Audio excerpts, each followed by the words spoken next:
Hi everyone. In today's Get Ready With Me, I'm wearing a black sari today. This is one of my favorite saris that I'm wearing. Like for me, saris are really important because each sari I have a special memory is attached to it. Some are good, some are not so good.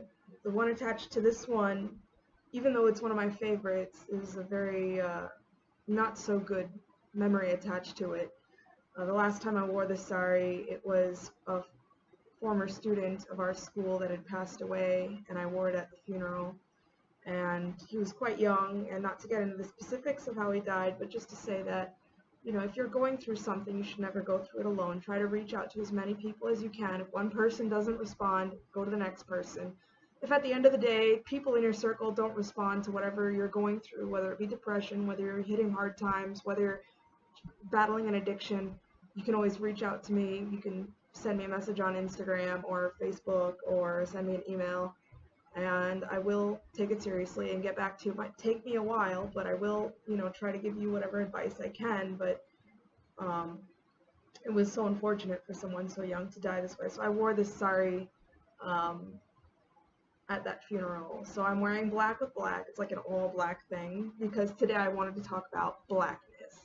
Now, I don't know if you can see, but I just came back from Puri and I have a definite tan. Like, if you want to look at the difference in the color of my skin here, you see there's like some definite like color change. So I'm just doing like kind of like a brown to black smoky eye, and of course like when you're wearing all black, it's got to be very dramatic, and I love my eyes and I love being very dramatic with my eyeshadow, so I'm doing eyeshadow today and talking about blackness. And the reason why I wanted to talk about that is because there's a culture, especially here in India, definitely here in India, where being dark is considered ugly, and I struggled with that like a lot when I was younger, not so much now, and I'll tell you why. But when I was younger, by the way, I'm using on my like brow bone right here, I'm just from my Wet n Wild palette, I'm using this lighter color, and then I'm gonna go on my whole eyelid. I'm gonna use my Urban Decay palette, and I'm going to use this one for the corner. Can you see it? I'm going to use this one in the corner, and then I'll use Smog for the eyelid, and then I will use black for the crease and to like pull it out and make it beautiful. So anyway, so growing up, I didn't, watching Bollywood movies, and everyone is so light skinned. They got that yellowy color to them, and it makes you feel a little bit self-conscious about how you look. So I used to feel that way all the time and wish that I was lighter. Um, and even not that long ago, I was looking at for Indian makeup tutorials, specifically for dark colored women, dark skinned women. And there was one that I was watching where this guy was doing this lady's makeup, and he put like white pancake makeup on her. And if you don't know what pancake makeup is, it's basically like an extra thick, full coverage, oil-based foundation, and he put this, she was dark like me, and he put this white foundation on her and basically like reset her face over again. And the way she looked at the end is not the way that she looked in the beginning, and I just thought that was so silly. It was very strange to me because I just feel like makeup isn't supposed to change how you look. It's supposed to like enhance your features. So that's why, a lot of my videos or whenever you see me walking around, like my eyes are very like enhanced. I love how my eyes look. Some people love their lips. Some people, like to have their eyebrows on fleek. You know, some people are all about their highlights, and it's okay. Like whatever, if you've got great cheekbones, you do your thing. So it's about highlighting your best features. It's about basically the best version of yourself, but it's definitely not make a whole new you. That's not what the purpose of makeup is. Yeah, I could understand a full coverage foundation if you have like horrible acne and you're very, very self-conscious about it. Like, I won't judge you. That's fine. You do you. But or like maybe, some people have, some really serious things that they had happened to them, and it makes them very self-conscious. Like some women I see, have acid burns on their face, or like, you know, they were in a fire and some of their skin burned off. And, you know, have full coverage foundation. It makes them feel less self-conscious. That's okay. But if you have regular skin, you got one little pimple here or a little mark there, like, come on. Like, even me, like, I don't do pancake makeup or anything like that. I like to keep things looking very nice and natural and have crazy, you know, eyeshadows. So I just thought it was the craziest thing to see this, you know, woman who's dark like me, and she's wearing like white pancake makeup, and then they reset and contour and do everything to her face, you know, to make her look lighter and brighter and whiter again. I mean, I always wondered, like, what was the obsession with having this fair white skin? You know, why, because so many Indians are brown. Like, we're brown, right? Like, why is everyone obsessed with being white? And I thought about it a little bit, you know, and it reminds me of, you know, like, what was it, the Renaissance, where like fat women were considered attractive because it meant that they didn't have to work, so they just like sat around and they had a lot of food, so they could afford to just hang out and eat. So I thought maybe it was something like that, like, you know, women don't have to go outside and work. They can stay inside. They don't have to be out in the sun for their skin to tan. So it's a sign of like money, or it's a sign of being rich or wealthy for that matter. And also, another speculation I have is that I think it has a lot to do with the influence of invaders that came in. Like first you had, in the 12th, 13th century, you had the Muslims, right, that invaded India. And then I gotta put my tape on because you want that crease, you want that line. You know, you had the British that, or the Muslims that invaded India, and then you had in the 1800s, you had the British that invaded India. So as a sign of like status, you know, you see these fair women, right? Because Muslims, especially like Middle Eastern, they're considered as having like olive skin, which is like very light brown skin, as far as I understand. And then the British have super white skin. So it could have been it's kind of like a subtle way of showing that you've moved up, you know, by marrying someone that has white skin or light skin. It's because of that influence. And for a long time, I felt very self-conscious about having brown skin. I didn't have that yellowy skin that you see in the movies. You know, even like women who are dark skinned, and you know, like when you see like regular pictures of them, they are dark skinned. But in the movie, they make them look as fair as possible somehow or the other. I remember it being that way, and I always thought that was so strange. And I felt self-conscious about it for a while. I know I'm not even really that dark. And what kind of did it for me, I'll tell you two instances. About 12 years ago, I used to like religiously watch America's Next Top Model with Tyra Banks. I know that's crazy. I just love judging beautiful women, I suppose. I don't know. But I was watching America's Next Top Model, and there was an Indian girl on there. And Tyra Banks told her, she saw that she had blue contacts in her eyes. And Tyra Banks told her to take the blue contacts out. And she said, your eyes are a beautiful, you know, dark brown color. You need to own it. You need to accept it. And I just thought that was, I liked that because it was a brown lady just like me. And I always wanted gray contacts because I think I saw Aishwarya Rai with like gray eyes, and I thought it was so pretty, and I thought it would look really cool against my colored skin. But every time I think about changing the color of my skin, or changing the color of my eyes, changing the color of my hair, I remember that instance with Tyra Banks, and she said, you need to own your skin color. You need to own your eye color. You know, you're a beautiful Indian woman. Own it. And I liked that. I thought that was so poignant, you know, that we need to own our skin. And then another like kind of instant, or another moment that hit me, was when I started studying the Mahabharata to do dramas. here in Mayapur. And I found out, a friend had told me that Draupadi was black. Like she had black skin. I mean, she had curly hair and she was very dark. I mean, she was like black, black. Like one of her names is Krishna, meaning dark, right? She was dark like Lord Krishna.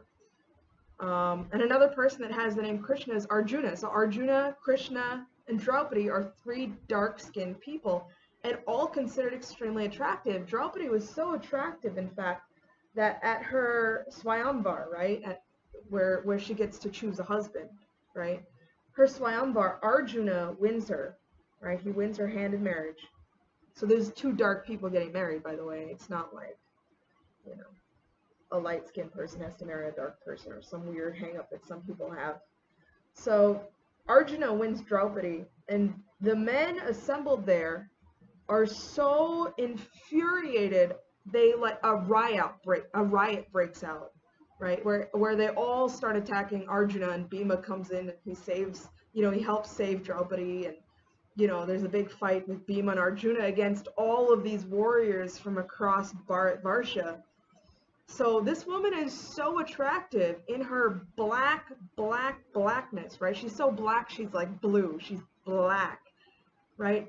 She's so attractive that all these men are fighting for her. And even after she gets married, they still fight for her. They become jealous. They become envious of the Pandavas over her. They do all kinds of stuff because they didn't win her. They become greedy for her. They try to kidnap her. They try to embarrass her. They do all of this stuff to her. I really think that this issue of darkness is a modern concoction. And it's not an issue that occurred a long time ago. And even when I read further, you can see that there's people in our Vedic line that come in all different shapes and sizes and colors. So I already told you, like, Draupadi was black, Krishna was black, Arjuna was black, and then also, like, Lord Ram, for example, is green, okay? You have Kalki, who's black, Kali Mata, who is black, and sometimes blue, depending on her form, and some fun ones, Lord Shiva, Lord Shiva is actually described as white like camphor, and he has like light brown hair. Narada Muni is my favorite one because you know me, I love me some Narada Muni. And Narada Muni is, he's a blondie. He's blonde. Narada Muni is blonde. So, I mean, how we depict in India our demigods and gods and our personalities, they're all depicted in the same way. Light yellowish skin with black hair, but if we read Vedic literature, it shows a variety of different skin colors, and they're all considered beautiful, extremely attractive. So it's really, like I said before, it's a concoction of modern times. I get upset whenever I watch, for example, Star Plus Mahabharat, and everybody's the same color, and the only people who are even a little bit brown are like Rakshasas and demons. Like it's some kind of a disgusting sin to be brown, right? And Draupadi is this tiny little, I hate their interpretation of Draupadi. She's a tiny little girl, right? And so light. The woman came out of a fire. She's burning. She's black. Let her be brown. Accept the skin colors of our Vedic personalities and portray them properly so that India can get over their weird image of what beauty is. Because beauty comes in all different colors, whether you're blonde or light brown or black or blue or so black you blue or whatever it is. Or the color of what is it, like the color of lightning, or the color of the whirl of a lotus, or whatever it may be, or yellow, or whatever it is. Color is beautiful, and it comes in many different shades. And like before we finish here, like I'm gonna do my eyeliner. By the way, on a random makeup tip, but if you have like a mirror that moves, I put my eyeliner on. I'll do my eyeliner first always so that it it gets as close as it can to the lash. But if you can tip your mirror like this and apply it like this, you'll not have to like make weird faces in order to put it on. You just have to like look down and apply, and it's so much easier, and I get such a nice line from this. So ugliness is not dependent on your skin color. I think ugliness is dependent on your character. Like if you are, you know, if you've got an ugly character, if you have an ugly personality, if you have no talent, if you've done nothing with your life and you just some light-skinned Indian lady, you know, all right, people may be attracted to you, but it'll end real quick when it gets sickio nasty attitude. So it's better to have a nice shining personality, to have charisma, you know, to accept yourself, to accept your flaws, to accept, you know, the things that you're good at, the things that you that make you shine, that make you yourself, and to accept the way that God made you, to accept the things that you're working on. I think that's much more beautiful than some light-skinned lady with, you know, nothing to offer, basically. Let me tell you something. If a stank Indian man don't like you, because those are the only ones that like to judge, they don't like you. I know plenty of white men who love exotic brown women. I know plenty of black men that love our hair, okay? And they'd be just happy to have you, whatever skin color you are. So I'm gonna put on my eyeliner and my mascara, and I'm gonna finish getting ready, and then we'll see the final look. All right. You know, I talk way too much that you hardly actually get to get ready with me. So the next video, I think I'm gonna start from the beginning, like before I put on foundation, and then like go from there, because like eye stuff, I really have to concentrate with that. All right, so this is my finished look. I did my eyeliner, I did my mascara. By the way, mascara, it's the same thing. Tip your mirror and brush. Not that I'm plugging any product, but I'm using an e.l.f. length and volume mascara. I was religiously a CoverGirl type person for like 11 years. And then because I wanted to switch to vegan and cruelty-free products, I decided to try this one. And I gotta be honest with you, I like this one a lot better. It has a lot more bristles on the end. So that I feel like I get more without having to make too much of an effort, which I didn't get with the CoverGirl volume, whatever it was called, the purple one. So I did that. I did a nude lip because I really wanted to focus more on the eyes. I put, you know, some black under the eyes. I did a nude lip, and I put a little bit of gloss in the middle so that it's shiny. Black earrings, black nose pin. You can see I've got a black kantimala here, and this is a little Jagannath pendant. Can you see it? Jagannath pendant that I like. A friend got it for me. He said he got it from Vrindavan. Put sindoor in my hair. My hair is open today just because I just dyed it, so it's still kind of wet a little bit, so I'm leaving it open. It's totally fine. What else do I have going on? Oh, my tilak. I mixed a little bit of mud from Brahmanda Ghat in Vrindavan, so that's pretty exciting because Brahmanda Ghat is where Lord Krishna showed his universal form. So I mixed that with regular tilak, and that's why it's like a little bit darker. So I just wanted to stick with the black look, so a lot of the things I'm wearing today are black. And we're celebrating black, and we love being black and having dark skin. So thank you very much for watching. Please subscribe to my channel. Leave a comment if you have a question, or if you have an argument, or if there's something you want me to talk about. You can also send me an email. You can find me at Dom Good Productions on Facebook. You can also find me on Instagram under Prema. I think that's about it. So thank you very much. I hope you're having a great day, or you had a great day, or you're going to have a great day. Bye, friends.